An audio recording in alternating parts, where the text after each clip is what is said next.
그러니까 please file the present application with 기포. 이거 뭐예요? 본 출원을 본 건을 present 본 출원을 한국특허청에 기포에 출원해달라 이렇게 하거나 아니면 이게 이제 서브젝트 케이스 이렇게 될 수 있고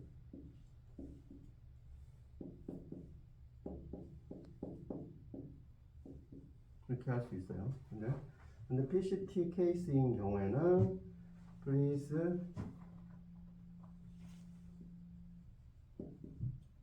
enter the national case.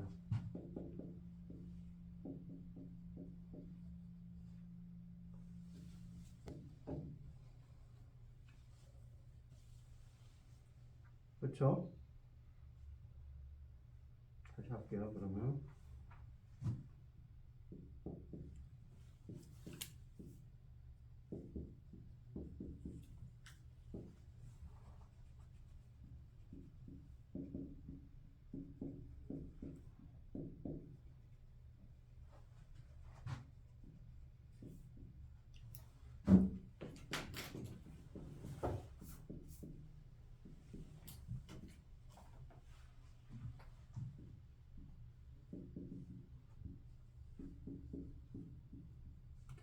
please enter the subject PCT case into the Korean national case 이렇게 할 수 있고 please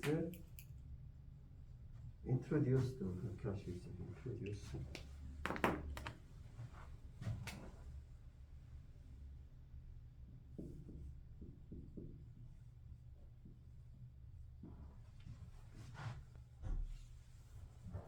이거를 스테이지로도 할 수 있고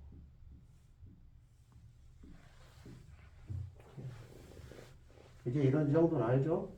어? 오늘 신권에서 please file the present application with 기포 아니면 please file the subject case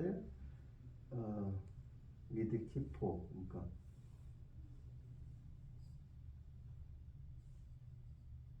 그 PCT인 경우는 이제 이거 일반권이나 이제 그 일반권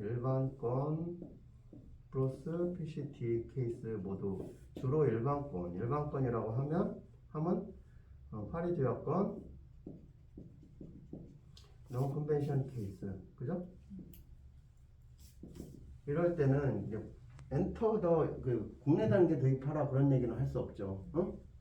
그건 아니고 일반권일 때는 그냥 파일 이렇게 해야 되는 거예요. 엔터 뭐 이런 거 들어가면 안 돼요. 응? 그러니까 우리가 레터 작성도 해야 되는 거니까 원래는 이게 아웃고잉 하게 되면은 이렇게 나간다. 해외 출원, 해외 대리인한테 우리가 CJ 건을 제일재단 건을 미국에 출원한다 했을 때 미국 대리인한테 우리가 서신을 보내야 될 거 아니에요. 그럴 때는 이렇게 일반권으로 출원하려고 하면 이런 양식으로 레터를 작성해야 되고 서신을 PCT일 경우에는 이렇게 이게 국제단계 PCT 국제단계 출원을 한국에서 할 거 아니에요, 그죠? 그런 다음에 그거를 미국이나 일본 그런 각 국내 단계로 거꾸로 이렇게 진입시키려고 할 때는 이렇게 PCT 폼으로 Enter the national case, Introduce the national stage 뭐 그런 식으로 이렇게 양식이 달라진다. 그러니까 이거는 PCT 케이스만 그런 거죠. 이렇게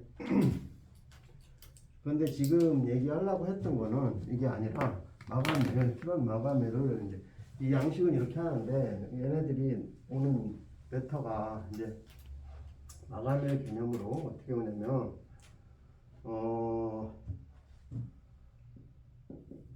by the deadline 이렇게 올 수 있고요. 그죠? by the deadline. 아니면 before the deadline. before. 그죠? before the deadline.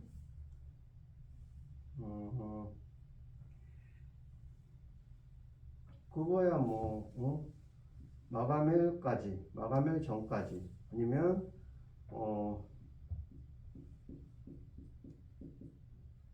shortly before 이렇게 해서 이런 것도 있어요. 이건 뭐예요? shortly before? shortly before the deadline 그러면 마감일 직전에 출하는, 그렇죠? 마감일 직전. 그러니까 마감일 2, 3일 전에 출하는 얘기. shortly before. 아니면 이렇게 쓰죠. as soon as possible. 이거 뭐예요? 이거는 가능한 한 빨리, 응? 가능한 한 빨리. 그리고 약자는 뭐예요? ASAP, 그죠?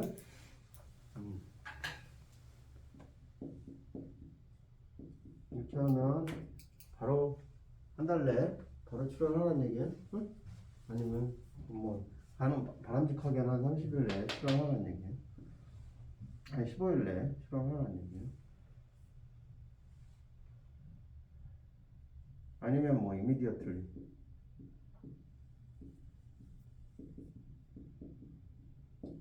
즉시 출원해라. 아니면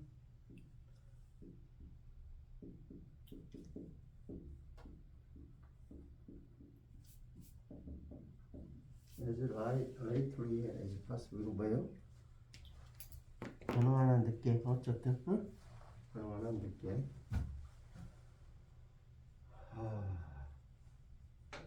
이렇게 이제 여러 가지. 아니면 지금 얘기한 대로 on May 16 됐어 어쩐데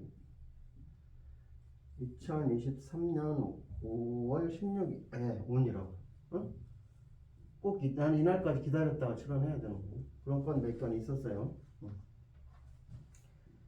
자기들 그 일정상 꼭 이날 출원해야 되는 경우가 있으니까. 그때 그러니까 이제 우리 OPMS 비고란에 관리팀에서 이렇게 하고 내부 마감을 그렇게 정하긴 하는데, 그랬는데 온으로 돼 있는데 뭐 아무 생각 없이 담당자는 17일날 출원할게요 했는데 관리팀에서 체킹이 안 된 거야. 그죠? 그러면은 난리가 나는. 그러면 뭔 얘기인지 알죠? 그날 반드시 16일날 출원해달라고 한 건인데 그냥 우리가 연기했더니 그냥 아무도 신경 안 쓰고 그냥 17일날 출원해버리는 거예요. 네? 그러면은 우리는 서비스업이기 때문에 이 사람들 신뢰관계를 먹고 사는 거잖아요. 얘네들이 정신이 없는 애들이구나. 그죠? 그러면은 우리한테 건을 안 주죠. 그러면은 누가 피해를 봐요? 우리가 피해보지만 당장 화가 나시는 분은 누구예요? 누구야가 나오죠. 거기서부터는. 그러니까 이런 거 신경 써요. 관리팀 믿으면 안 돼요. 그분들도 뭐 담당자가 보고서 연기하겠지 그렇게 생각하고 그냥 마감 연장해줘 버려요. 생각 없어. 아무 생각. 뭐 일부 잘 하시는 분도 있지만 바쁘고 그러면 이게 안 되는 사람들이 있으니까 최종 책임은 누구예요? 담당자예요. 그러니까 그래가지고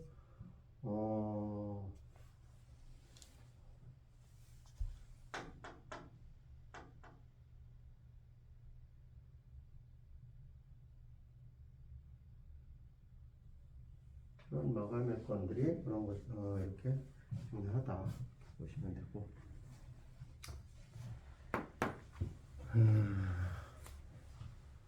아까 다시 들어가서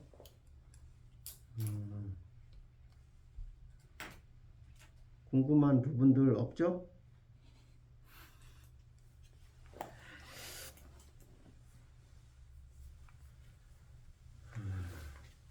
그러면 우리가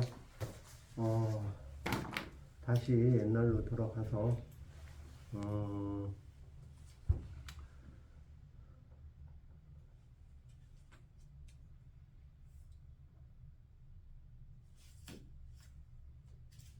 처음부터 다시 복습하겠습니다.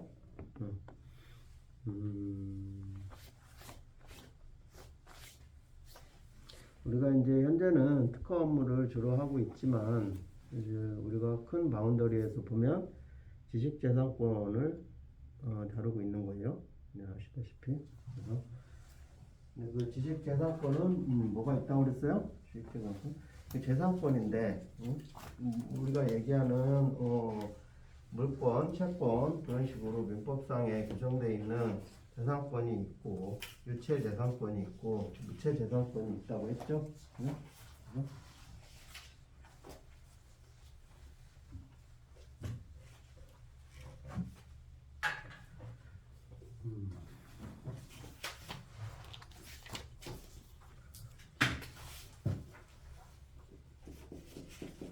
재산권의 바운드리에 유체 재산권이 있고 무체 재산권이 있다고 했어요. 이거는 실체가 있는 거고, 그죠? 유체 재산권이고,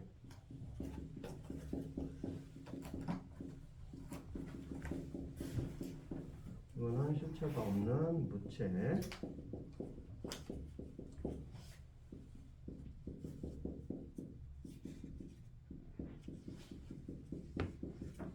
나눌 수 있어요. 유체 재산권은 동산, 부동산, 채권, 기타 등등 이런 것들이 있죠. 주식, 채권, 주식도 온라인으로 거래하지만 원래는 뭐예요? 주권이 있죠, 그죠? 주권이 원래 그 한 주당 하나씩 이렇게 이제 그 종이로 된, 그죠? 하나씩 나오는 거예요. 그러니까 실체가 있는 거지, 유체. 그럼 부채 재산권은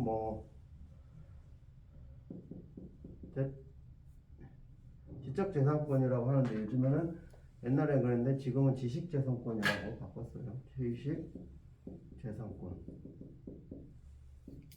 있는데 그중에 이걸 하고 있는 거죠, 우리가 지식 재산권. 그러니까 실체는 없지만 실체가 있는 유체 재산권과 똑같은 효과, 효용 가치가 있는 그런 거를 이제 무체 재산권이라고 하는데 그거 중에서도 지식 재산권 이제 지식을 기반으로 하는 그런 권리 그런 것들이 있다는 거죠. 그러니까 그 중에는 다른 말로 이제 산업 재산권이 있고, 그죠? 저작권 그런 것들이 있죠, 등등. 이런 것들은 이제 더 깊이 나가면 컴퓨터 프로그래밍이나 그런 거 관련된 것들 아니면 블록체인 같은 것들 그런 것도 다 이제 지식재산권 바운더리에 들어간다고 봐야죠. 근데 이제 그 중에서 우리는 산업재산권 중에서 특허를 하고 있고, 특허권, 시정시간권,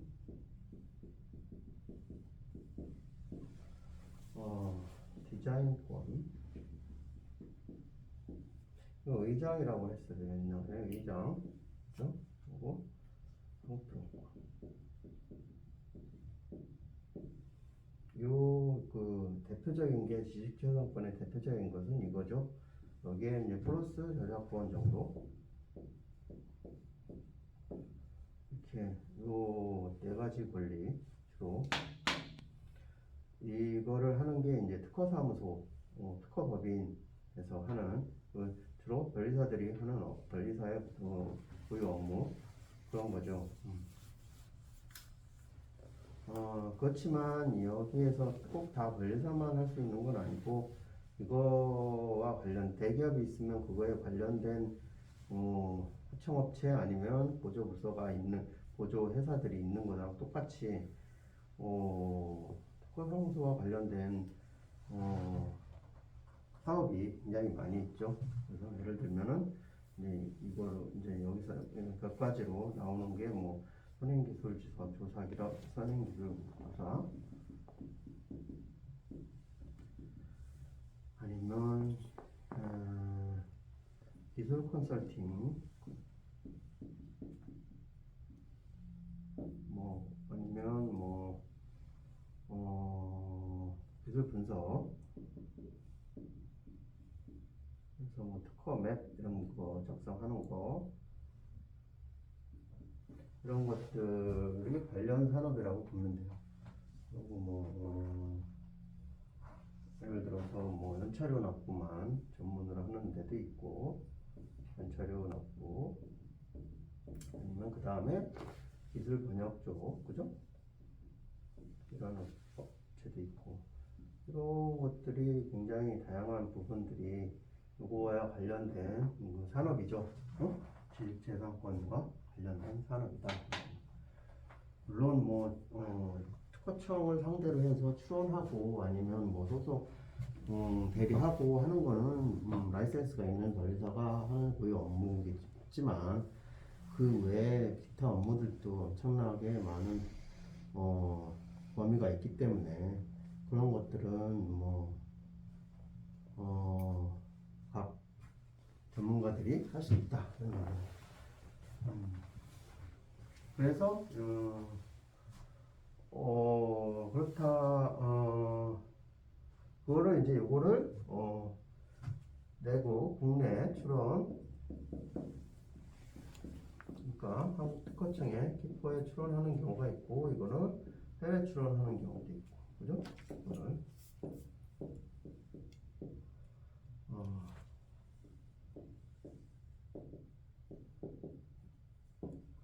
이런 이제 그 기술 분야들이 이렇게 이제 쭉쭉 확장, 심화, 발전해 간다고 봐야죠.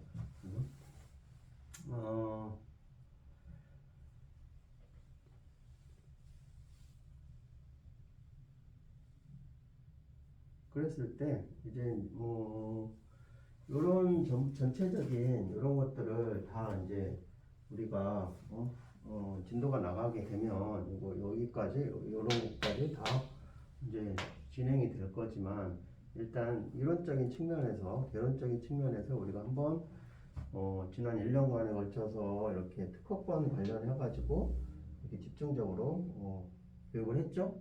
그래서 거의 심판 소송 단계 전까지 마스터를 했는데 이제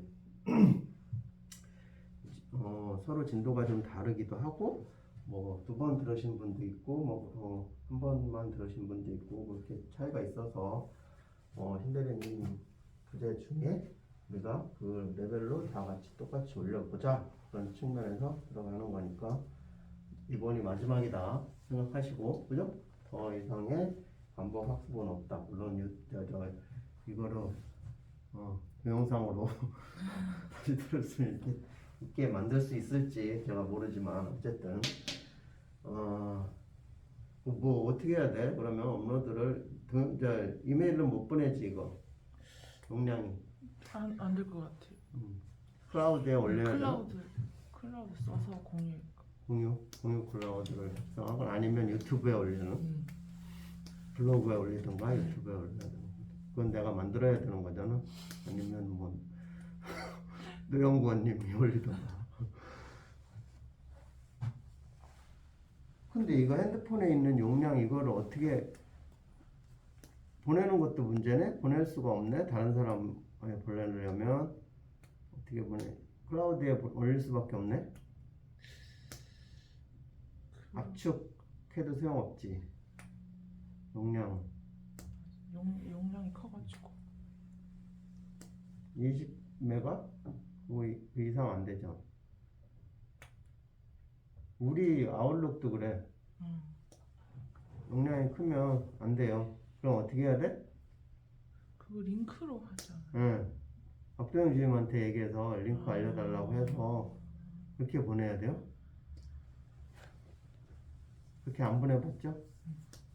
그 뭐 용량이 뭐해서 못 보낸다 그러면은 링크로 해서 보내야죠. 어쨌든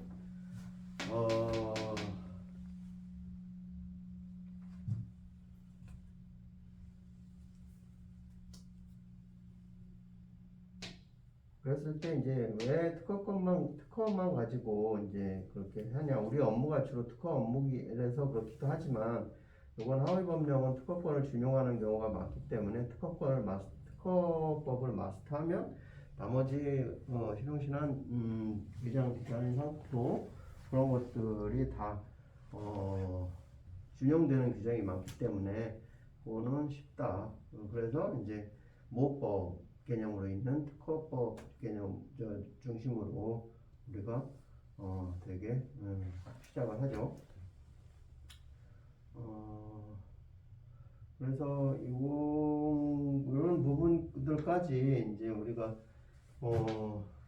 교육을 마스터해야 진정한 전문가가 되기 때문에 그 단계 가려면 빨리 진도를 빼야 되는 상황이고, 그래서 이거고 그때 이제 신의정 대리님 계실 때 우리가 그러면 이쪽 업무를 집중적으로 파서 이쪽에서만 전문가가 될 것인지, 아니면 요거는 그 정도로 하고 나머지 전반적인 것을 할 것인지 결정을 해달라고 했어요. 그러니까 근데 아직 결정을 못했죠. 그러니까 노 대리님도 어떻게 하는 게 좋을지 본인의 생각을 얘기해 주세요. 그렇죠?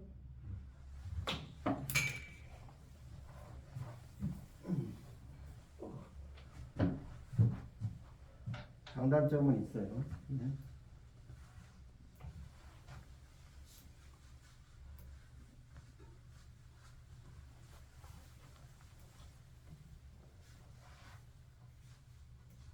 그래서 특허권은 뭐냐면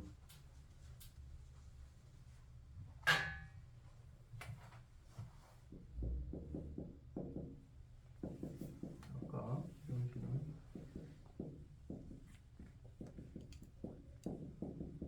일단 개론적으로만 들어가면 이거는 전 법칙을 이용한 기술적 사상의 창작으로서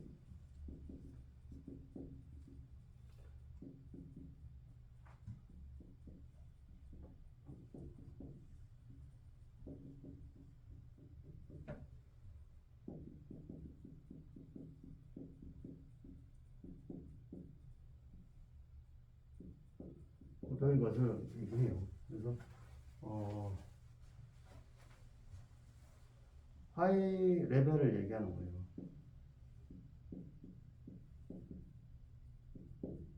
수준이 높다는 얘기예요. 그죠?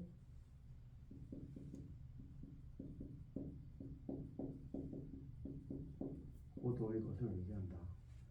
그러니까 일반적인 그냥 아이디어 수준이 아니라 그거보다 진일보한 것들이 특허 개념이고, 이거는 똑같지만 이게 고도가 빠진 게 고도는 아니란 얘기예요. 고도의 것이 아니고 일반적인 것, 그죠? 자연 법칙을 이용한 기술적 사상의 창작 이겠죠, 그죠? 디자인은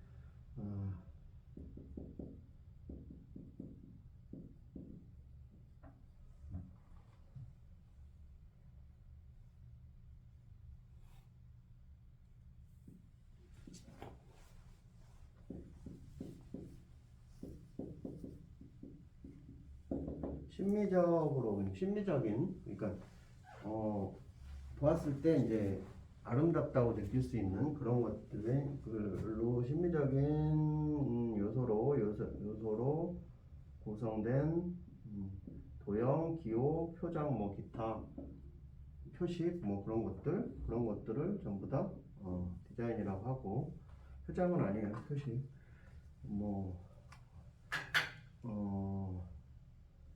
이미지, 뭐 그림도 돼요. 뭐 표식, 그런 것들 전부 다. 표식은 오히려 상표에 가깝지만 물론 돼요. 이것도 어린이가 그린 그림 그런 것들도 디자인이 돼요. 상표는 뭐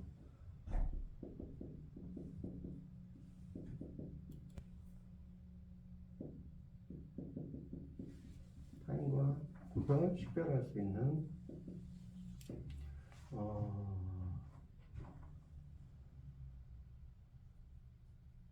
이것도 뭐 형상이죠. 형상. 아니면 교환, 아니면 문자, 기호, 뭐 다 되죠. 응? 이런 것들이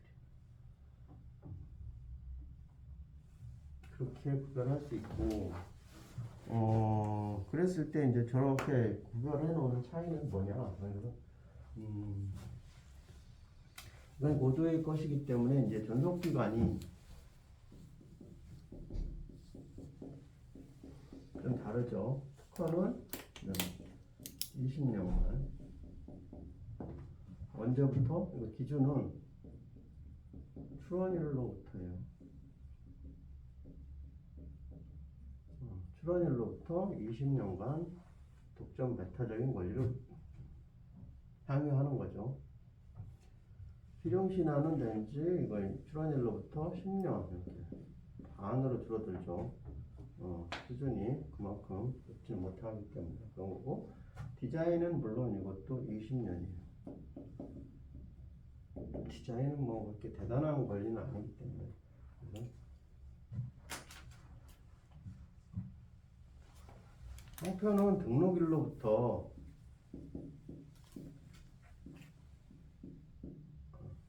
어쨌든 뭐 10년이에요. 이거는 10년인데 이게 10년마다 갱신 가능. 갱신이라고 하면 상표는 이게 나머지는 이 전속 기간이 지나면 소멸돼요. 없어져.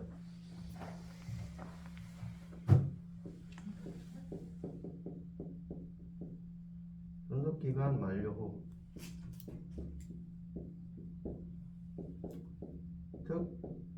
실 디자인은 소멸돼요. 소멸되고, 그게 소멸되면 어떻게 돼요?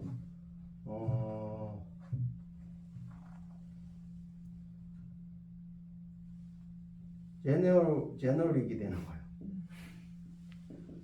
그렇죠? 그러니까 누구나 사용할 수 있어요.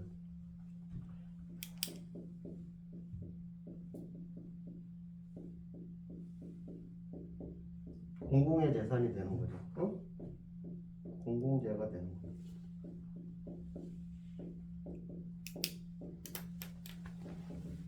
약간 억울한 측면이 있죠.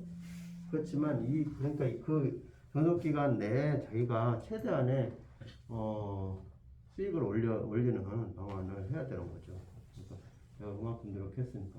그렇지만 그냥 그 정도 했으면 네가 영원히 뭐 그거 하나 가지고 뭐 예를 들어서 3대가 먹고 살고 뭐 그렇게까지는 해줄 수 없다. 그거는 너무 독점이기 때문에 안 되고, 그 대신 독점 배타적인 권리를 주고 오직 너만 사용할 수 있는 그런 강력한 권한이죠. 특허권자만 아니면 저작권자만 가질 수 있는 독점 배타적인 권리를 20년, 10년 그렇게 부여해 주니까 그걸로 만족해라, 그런 얘기고, 일단 그 전속 기간이 지나게 되면 누구나 사용할 수 있는 제너릭 발명이 된다. 권리가 된다. 그런 얘기예요. 그런데 유독 상표의 경우에는 상표는 계속 그거 가지고 장사를 해야 되기 때문에 상업적인 행위를 하잖아요. 근데 그거를 이제 10년만 하고서 하면은 10년 삼성이라는 브랜드를 30년만 쓰고 삼성 아무나 사용할 수 있게 한다면, 그죠? 여러 가지 문제점이 발생하겠죠. 그래서 그걸 상표 브랜드 네임 같은 경우에는 그냥 자기가 10년이 지나면 존속 기간은 지나는데 만료가 돼서 없어지는데, 없어지기 전에 그거를 갱신 다시 연장 신청을 하면 또 다시 10년 연장이 되는 거예요. 10년 이상. 그러면 또 10년이 지났을 때, 20년 차 됐을 때, 또 19년 차 정도까지 또 다시 갱신 등록 신청을 하면 또 연장이 돼서 준영구적, 반영구적인 거죠. 그죠? 거의 영구적인 권리가 된다고 봐야죠. 그러니까 뭐 샤넬이 계속 샤넬로 권리를 유지하는 거죠. 그죠? 우리가 어렸을 때도 샤넬이었고 지금도 샤넬이고 걔들이 그냥 가지고 있는 거잖아. 그러니까 그런 식으로. 근데 만약에 그거를 10년이 지나는 시점까지 그거를 갱신을 못했다. 그럼 없어져. 아시겠죠? 그러니까 그 마감일이 중요하겠죠. 근데 이제 이것도 그 전속기간과 관련해서는 특허의 경우에는 전속기간 연장 제도가 있어요. 말씀드렸었죠? 생각나죠?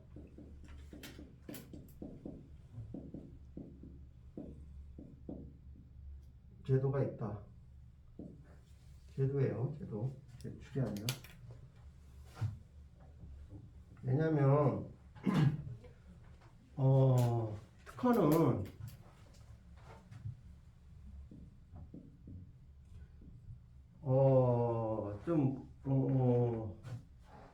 그거를 이제 어떤 특허된 물질을 아니면 제품을 시판하기 위해서는 거쳐야 되는 과정이 많이 있는 그 기간이 준비 기간이 좀 많이 소요되는 그런 발명들이 있죠. 그러니까 의학이나 농약 관련 발명, 약품 관련 발명은 이게 활성 안정성 시험 이런 걸 통과하지 않으면 그거 시판할 수 없잖아요. 그죠? 근데 그거를 이제 임상시험도 해야 되고, 예를 들면 의학 같은 경우는, 그죠? 근데 그 임상시험 하는데 뭐 보통 뭐 우리 코로나 백신 같은 경우 막 긴급으로 해서 뭐 몇 개월 만에 하긴 하지만 원래는 사상까지 완성해서 그거를 식약청이나 뭐 FDA 신청 그런데 허가를 받아야 되잖아요. 그러려면 그게 최소한 3년, 뭐 5년 이렇게 걸릴 수 있고 어떤 건 10년도 걸리고, 그죠? 근데 전속기간이 특허가 20년이라고 했는데 그거 임상시험 하는데 5년이 걸려, 10년이 걸려. 그러면은 실제로 그 엄청난 돈을 투입해서 개발하는 것도, 그죠? 힘든데 그걸 또 임상시험 하는데 또 엄청난 비용이 들고, 그죠? 기간이 걸리는데 그렇게 되면 형평성의 원칙에서 안 맞는 거죠. 다른 것들 그런 허가 기준이 없는 그런 것들은 그냥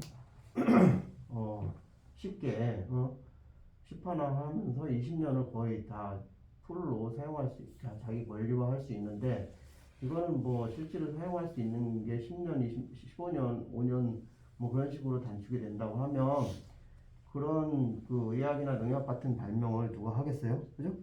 특허 출원해봤자 그 괜히 뭐 돈만 들이지, 실제로 그걸 판매할 수 있는 기간이 얼마 안 된다면, 그리고 그게 어차피 이것도 20년 지나면 제너릭이 돼가지고 남존 일만 시키는 거잖아요.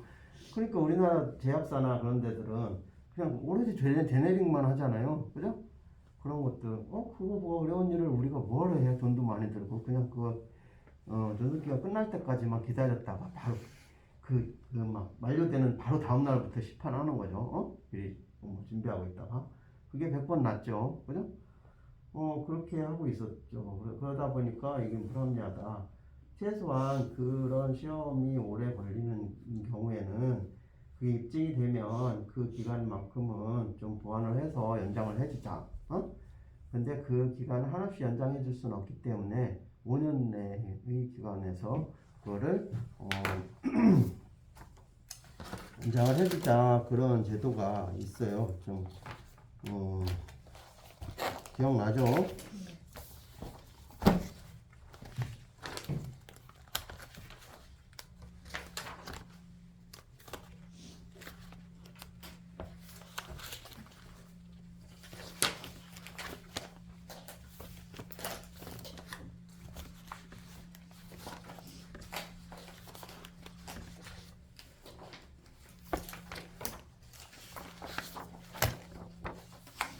어쨌든 지금 수업 듣는 거는 그 여러분들이 처음에 듣는 것보다는 훨씬 더 용어나 그런 것들이 잘 들어오죠. 그게 이제 89조에 있어요. 그것도 그리고 이게 그냥 옛날에는 그냥 바로 나왔는데 조금 이제는 뭐 생각을 찾아봐야 되는 49조인가 48조가 좀 느끼가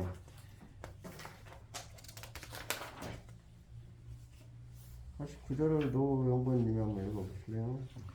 제89조 허가 등에 따른 특허권의 존속기간의 연장 제1항 특허 발명을 실시하기 위하여 다른 법령에 따라 허가를 받거나 등록을 하여야 하고 그 허가 또는 등록을 위하여 필요한 유효성, 안전성 등의 시험으로 인하여 장기간에 소요되는 대통령령으로 정하는 발명인 경우에는 제88조 제1항에도 불구하고 그 실시할 수 없었던 기간에 대하여 5년의 기간까지 그 특허권의 존속기간을 한 차례만 연장할 수 있다. 2항 제1항을 적용할 때 허가 등을 받은 자에게 책임이 있는 사유로 소요되는 기간은 제1항에 실시할 수 없었던 기간에 포함되지 아니한다. 그렇죠? 이제 이게 이해가 되죠, 이거? 요 조항이. 88조를 보면 특허권의 존속 기간은 20년 출원일 이후 특허권을 설정 등록한 날부터 특허 출원일 후 20년이 되는 날까지 한다 그렇게 돼 있어요. 그렇지만 이게 이제 특허 89조를 보면 다른 법령에 따라 허가를 받거나 등록 등을 하여야 하고 그 허가 또는 등록 등을 위하여 필요한 시험으로 인하여 장기간이 소요되는 대통령령으로 정하는 발명, 그 대통령령으로 정하는 발명이 의학 또는 용약 발명이라는 얘기예요. 됐죠? 다 되는 게 아니라 그 유효성, 안전성 등의 시험을 필요로 하는 거는 의학이나 농약 원재에 관한 발명 등이기 때문에 그런 발명인 경우에는 88조 1항에도 불구하고 1항은 뭐예요? 설정 등록일로부터 특허 출원일 후 20년이라는 그런 88조 1항 규정이 있지만 그런 규정을 에도 불구하고 그런 발명은 5년의 기간까지 연장할 수 있다 그런 얘기예요. 그러니까 5년의 기간 내에서 그러니까 막 그게 1년 21일, 1년 30일, 아니 1년 1일 뭐 그런 식으로 연장이 돼요. 그렇죠? 그 날짜별로. 그러니까 왜냐면 그 하루 날짜가 굉장히 중요해요, 얘네들은. 그때 수익을 올려야 되기 때문에 그런 식으로 이제 제도가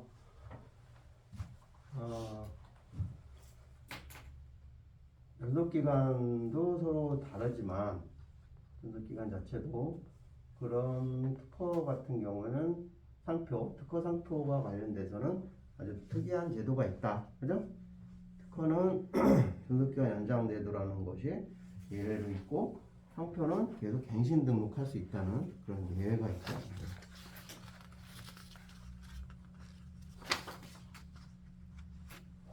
그래서 어쨌든 이런 재산권들은 이렇게 그 종류별로 서로 구분할 수 있는데 이런 것들은 그냥 막연하게 자기들이 이제 이거를 내가 특허 보도한 것을 연구 발명했기 때문에 명세서 작성했으니까 이거를 그냥 어디다 올리면 그냥 뭐 유튜브에 뭐 내 블로그에 올리면 내 특허가 되고 뭐 그런 거 아니고 출원을 해야 된다는 거죠. 그 권리를 온전히 법률에 규정된 바에 따라서 보호받으려면 반드시 그 일정 요건에 맞춰가지고 특허청이나 우리 와이포나 그죠? 그런데 공식적으로 출원서를 제출해서 그거를 출원해야 된다. 출원한 다음에 출원만 한다고 그 권리가 생기는 게 아니라 그거를 심사를 받아서 그죠? 심사를 청구해서 그거를 그게 특허 요건 아니면 실용 실현 요건, 디자인 요건, 상표 요건에 맞게 출원돼서 그게 정당한 내가 권리를 향유할 수 있는 정도의 그런 요건을 갖추었을 경우에 특허청 심사관들이 심사를 해서 그거를 결정을 해주는 거죠. 이거는 특허 결정을 하든가 아니면 거절 결정을 하든가, 그죠? 그랬을 때 그 과정을 이제 이게 좀 복잡하다, 그죠? 사실 그 요건들이 그러니까 그렇게 자기만의 그 독점적인 권리를 이렇게 무한대로 아니면 일정 기간이겠지만 이렇게 부여해줄 때는 아무한테나 아니 아무 발명이나 뭐 그렇게 아무 권리에만 그런 권리를 부여할 수 없기 때문에 까다로운 요건 절차 그런 통과 의뢰를 거쳐야만 정상적인 권리로 채워될 수 있다 그런 얘기죠.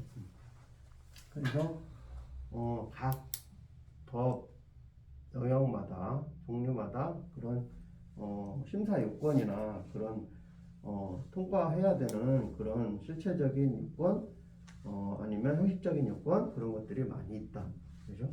그걸 다 극복해야만 최종적으로 우리가 얘기하는 이런 광범위한 권리를 저희가 독점적으로 취득할 수 있다. 그런 얘기예요.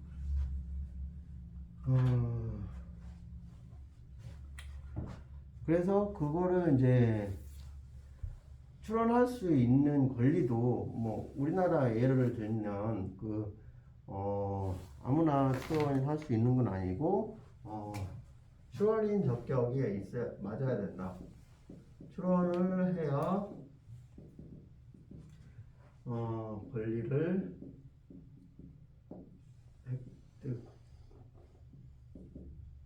획득할 수 있는 권리가 발생한다.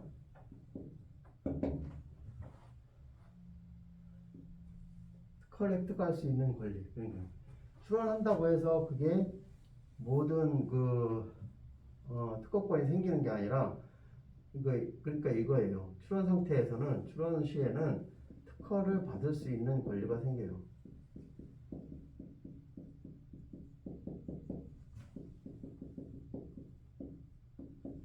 미완성 권리죠. 이거는 아직 옵셔널한 권리예요. 그죠? 왜냐면 심사를 받아서 그게 권리가 될 수도 있고 아닐 수도 있고 그거가 그냥 없어질 수도 있는 거잖아요. 그러니까 그냥 특허를 받을 수 있는 권리 정도만 생겨요. 특허 출원하면. 근데 출원인 적격은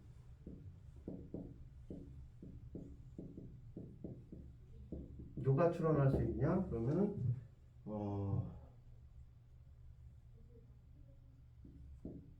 법인이 할 수 있는 거죠. 사람이나 법인이나 개인 또는 법인이 출원할 수 있다. 할 수 있는데 그 개인 법인도 아무나 할 수 있는 게 아니라 국내 주소 영업소를 가진 사람만 할 수 있다.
개인이 할 수 있는데 이게 민법에서도 법률행위 능력이 중요하기 때문에 이제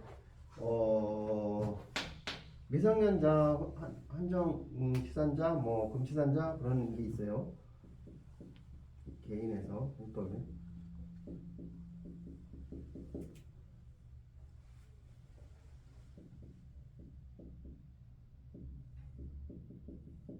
제가 공부할 때는 금치산자 이렇게 배웠는데 요즘에 이게 어려운 용어라고 바뀌었다고 그래요. 이게 들어봤어요? 이 얘기는? 한정치산자, 금치산자? 미성년자는 아시고, 만 18세요? 19세요 지금? 어쨌든 미성년자는 18세라는 거? 뭐 19세, 만 19세고 선고 연령이 18세로 낮아지고 뭐 그런 거죠? 그런 거예요? 어쨌든 만 19세 이하인 사람들은 미성년자는 본인 행위 능력이 없어요. 그래서 그럴 때는 누가 있어야 돼요? 법정 대리인이 필요해요. 그죠? 법정 대리인 보면 그리고 한정치산자는 뭐냐면 약간 정신이 왔다 갔다 치매기 정도로 약간 그런 정상적인 사고 능력이 없는 사람을 한정치산자. 그리고 금치산자는 아예 그 사람은 의사 능력이 전혀 없는. 그러니까 예를 들어서 거의 뭐 유아 수준 뭐 그런 식으로 그리고 계속 알코올 중독 상태에 있다든지 뭐 마약 중독 상태에 있다든지 그랬을 때 그 사람들은 다른 사람들한테과의 법률 행위를 정상적으로 할 수 없는 사람들이잖아요. 그런 사람들일 경우에는 치매 환자라든지 그런 법률 근데 저거는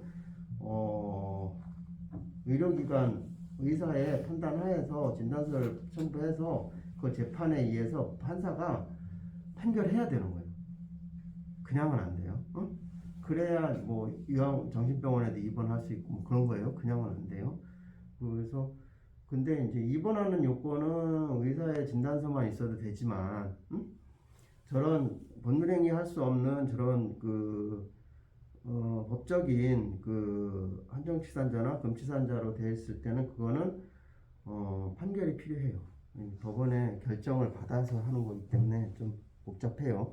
어쨌든 그런 사람들은 행위 무능력자이기 때문에 정상적인 특허 출원을 할 수 없어요. 그랬을 땐 누가 해야 돼? 그 후견인이나 아니면 법정 대리인, 그것도 없으면 다른 정상적인 대리인을 선임해서 할 수 있다 그런 얘기예요. 이건 다른 행위도 마찬가지예요. 법률행위, 특허 이런 것만이 아니라 우리 민사적인 원리에서도 그런 거예요. 그런 거잖아요. 그러니까 아버지가 치매신데 우리 집이 딸랑 집 한 채 있는데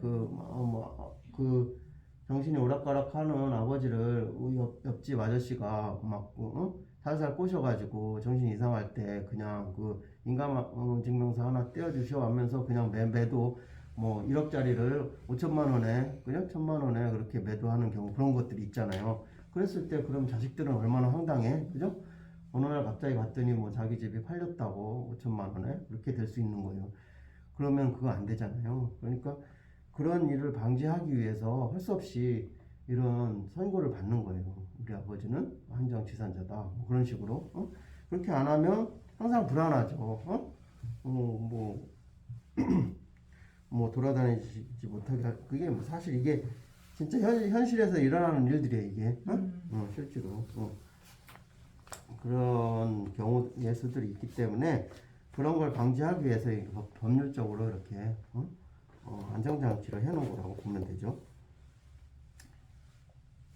그렇지만 물론 미성년자나 그런 사람들이 그런 선고를 받지 않더라도 미성년자들은 법적으로 입증이 되잖아요.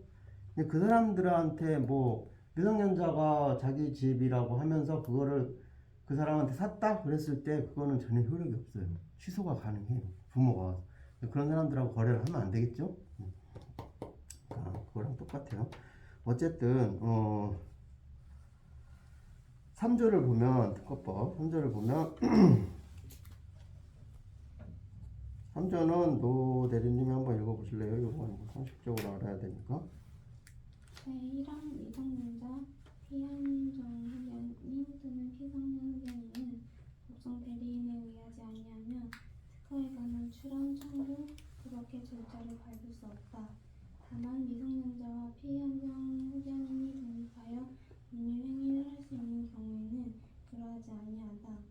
제2항 제1항의 법정 대리인은 후견 감독인의 동의 없이 제132조의 이에 따른 특허 취소 신청이나 상대방이 청구한 심판 또는 재심에 대한 절차를 밟을 수 있다. 그렇죠. 그래서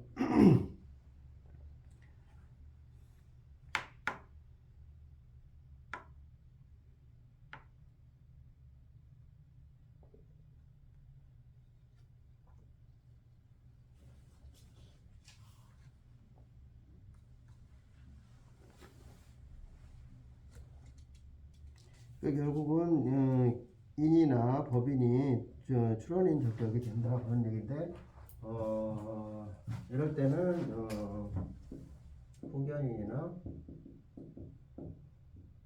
법정 대리인,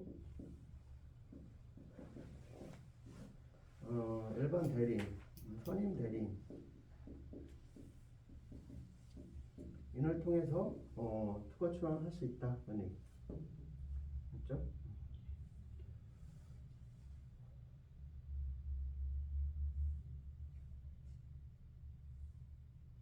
그러니까 어쨌든 발명하고 그다음에 출원을 하고 그다음에 심사를 거쳐서 특허가 된다. 그렇죠? 발명을 하고 출원을 하고 그 심사를 거쳐서 특허가 된다. 그러니까 발명을 하면 이게 이제 출원 중인 발명이 되는 거죠. 이 발명은 누구나 할 수 있겠죠. 그때는 미성년자도 할 수 있고 뭐 혼전치사자도 할 수 있죠. 발명은 누구나 발명을 할 수 있지만 출원은 이렇게 정당한 권리를 가진 자만이 출원할 수 있다.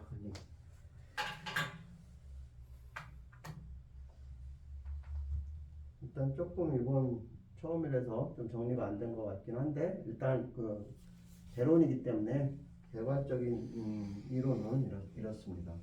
오늘 여기까지 하시죠. 감사합니다.